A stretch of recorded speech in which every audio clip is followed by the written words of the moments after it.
Hello, Phil Cross here. Yeah, you've probably searched me. I really don't like to talk about it. I really don't like to talk about it, but you probably searched me, and if you're here, you're here. Yeah, so what we're going to talk about, I'm going to talk about the Adventure Bike Rider Festival, the ABR. It's a little festival that goes on June time up at Ragley Hall.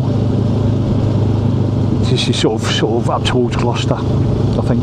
And I've been there for the last 2 years. I mean, it's been going for quite a few years now. Probably I'll be corrected if I'm wrong, but probably 6 or 7 years, something like that. It's been going for.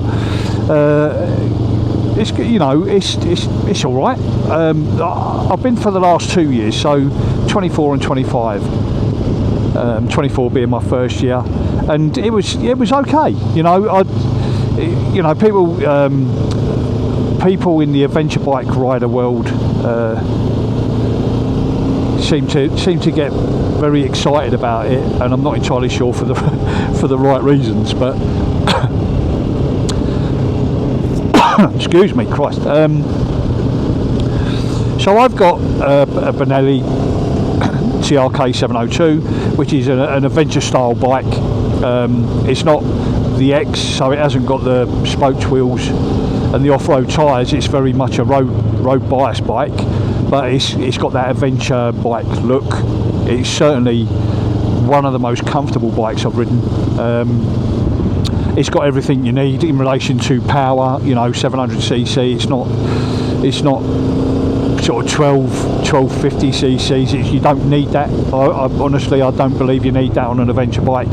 I'm a very avid watcher of Nathan the Postman, and if by any chance you're watching this, Nathan, keep up the good work, mate. I love watching your stuff on YouTube, and Nathan's pretty much, he's done the world on a postman's bike, to be fair, and he's very much an exponent of smaller capacity bikes, and keeping the fun in riding, so the adventure bike ride, I mean, I think Nathan's been there to speak a couple of times. It's not like he's opposed to it, and I watched him. He was there this year. I didn't actually bump into him. Wish I had, but he actually rode the trails on one of his bikes. So Nathan the Postman, everybody. But the Adventure Bike Rider Festival. Safi Sprocket goes to it. Itchy Boots was there this year. If you watch those kind of films, or those kind of what they call not influencers, wherever the fuck it is, probably what I'm doing, but I've got no idea. So yeah, the Adventure Bike Rider Festival. When I went in 2024, camped there. There was a group of a group of other people that I was looking to meet, because one of my old friends was within that group, and I was with another friend, Mark, who for one reason or another we don't speak anymore, and I've got really no clear idea as to why that is, but. So yeah, one of my other friends was with a group there, and we were looking to tie up. And this is one of the things that I would say about the ABR that I disliked more than anything, is the phone signal there. They obviously are not prepared to pay whatever it is they need to pay the phone companies to enhance the signal in order to allow people to use their mobile phones fully. While they're there, we live in a world of mobile phones now. And when I've taken my son to download for the same years, 24, 25, we're at Download Festival and never had a single issue with the mobile phone at any point, and there's tens of thousands of people there. So I don't understand why the ABR don't sort that out, because both years it's been fucking dire, and to the point where in 2024. I wasn't able to meet up with my friend. We just simply couldn't get hold of each other to know where each other were going to be. And even when you were there watching the music, the live music, it's quite a big space in front of the sort of stage and whatever, and actually fucking finding somebody in that crowd, unless you're able to speak to each other and fucking say I'm over by the red flag or whatever, it's a bit of a nightmare. So yeah, ABR, you need to sort the fucking phones out, seriously. So the first year we stayed, the shower facilities are really good. The toilets really good. They keep on top of them from a cleanliness point of view. So if you've ever been to a music festival, they're nothing like that. They're a lot better. The toilets are ceramic. They're proper toilets. It's not those sort of portaloo things. And they've got decent food stalls there. They've got stalls with motorbike stuff, motorbike related stuff for you to have a look at, peruse, maybe buy some kit. They've got motorcycle stands, generally more of the sort of adventure bike rider type bikes on display. But they've got, they did have a Harley stand there. They had an Indian stand there, So there's various motorcycle brands with stands that you can go, but a lot of the more unknown or less popular ones would be there. You've got the Benelli brands there. You've got a lot of the Chinese stuff there that's trying to make a breakthrough. And if I'm honest, people need to stop thinking just because it's from China it's bad. It's really not. This thing I'm riding on is on a Chinese engine. I'm just coming up to 15,000 miles, and it's never missed a beat. Never missed a fucking beat. It's a fantastic little bit of kit. So you've got all of those opportunities, and with the stands and whatever, you can actually book rides. So you can do like test rides on different bikes. If you're in the market for something, you can have a little test ride or something to see what it's like. So it's nice in that respect. It's got live entertainment. It's got a couple of stages where there's live entertainment. It's got tents where guest speakers like Nathan the Postman or Itchy Boots will come and speak to you about their exploits and whatever. What's his name? Ryan. Is it Ryan 9 or whatever his name is? He was there this year. So yeah, you've got plenty to do. And when we camped in the first year in 2024, there's a certain area, it's quite an expansive area where you pitch your tents. You turn up. You can go on. It's basically a Friday and Saturday night, but you can go on the Thursday night as well. You pay an extra little amount of money for going there on the Thursday. And obviously, if you go there on the Thursday, you got more of a pick of the expanse of land to where you want to pitch your tent. You've got more of a choice. When you go on the Friday, obviously, you try and find somewhere that is suitable, bearing in mind there's people there that have already taken the prime spots, and a lot of those prime spots tend to be closer to where all the entertainment is, which seems odd to me. We camped a little bit away, which is probably about a 10-minute walk to all the entertainment and food tents, but it was a nice distance away to be away from the noise and stuff. So you pick what you want to pick. On the second year we went, so 2025, this time I actually went with my friend who I couldn't tie up with on the 2024, and we went on the Thursday. There was a group of 6 of us, all told, all of his friends that I didn't know, and they were a friendly bunch of lads, and was very pleased to meet them.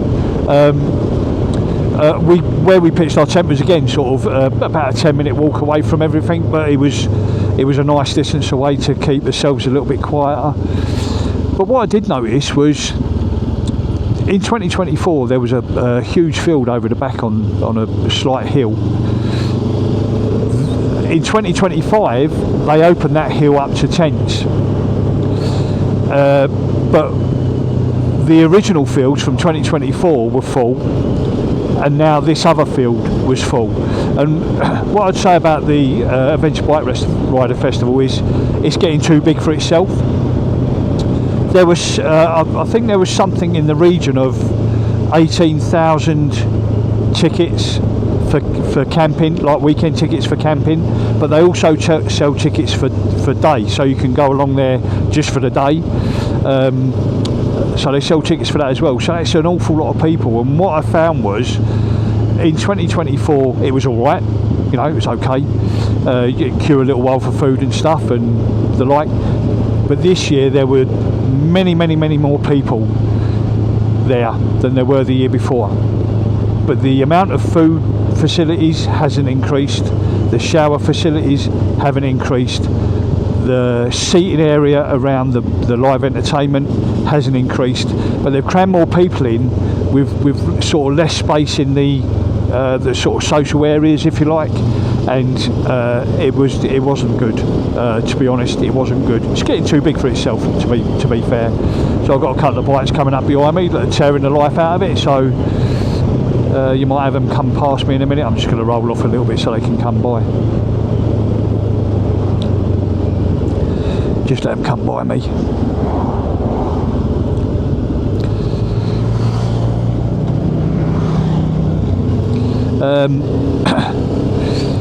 Yeah, so it's getting a little bit too big for itself, if I'm honest. And the thing about it, I think, is in 2025 I bought the extra ticket for the trails. So you can buy an extra ticket if you want to stay on the extra night, and you can buy an extra ticket which allows you access to the trails. And they've got a trail that I don't know. It's probably about somewhere between 13 and 15 miles long. I'm not entirely sure. They might tell me it's longer than that. I don't really know, but it's through fields. It's, you know, a bit of gravel, dirt, fields. You know, it's through woods. There he comes, mate. There you go. It's through woods. It's through, you know, open spaces. It's, you know, it's all right. Like I said to you in one of my early films, I am in no way do I consider myself an off-road rider. I really don't. But I bought the ticket. I thought, you know, I'll have a go, and the intention was that I got off-road tyres put on this, but the company where I was getting the servicing done fucked it up and didn't order them, so I finished up having to get road tyres on because I needed new tyres, and I was going away for the ABR on this trip. So having got the trail ticket, you know, they've all my mates or all the lads that I'm with, you know, they're on fucking CRF 300s and sort of little off-road bikes, and you know, it was, you know, so we're going to go on the trails, and I thought to myself, do you know what? Excuse me, I've got my ticket. I'll fucking give it a go. And I basically said, give us two minutes, lads. I just want to drop the boxes off, and then I'll come here. Fuck it, I'll have a go. You know, what's the worst that can happen? So I dropped all my boxes off. I've gone on the trails with them, and you know, within about 90 seconds, 2 minutes, they're fucking gone, aren't they? I'm on road tyres on the off-road trails, and I was nursing the fucking thing around. What I wanted to do is at least not come off of the fucking thing. You know, I don't think I would have done it an awful lot of damage, but you know, I'd rather not drop it if I can help it. So yeah, I sort of nursed this thing around, and people were fucking zipping by me, and you know, it wasn't, I was trying to make a little bit of space for people to come by me because they're all on off-road bikes and stuff. And I was not really paying an awful lot of attention to what everybody else was doing. You know, there were times when my knuckles were white, I'm sure, but it was all right. It was good fun, you know, and it was a massive relief to get around without falling off.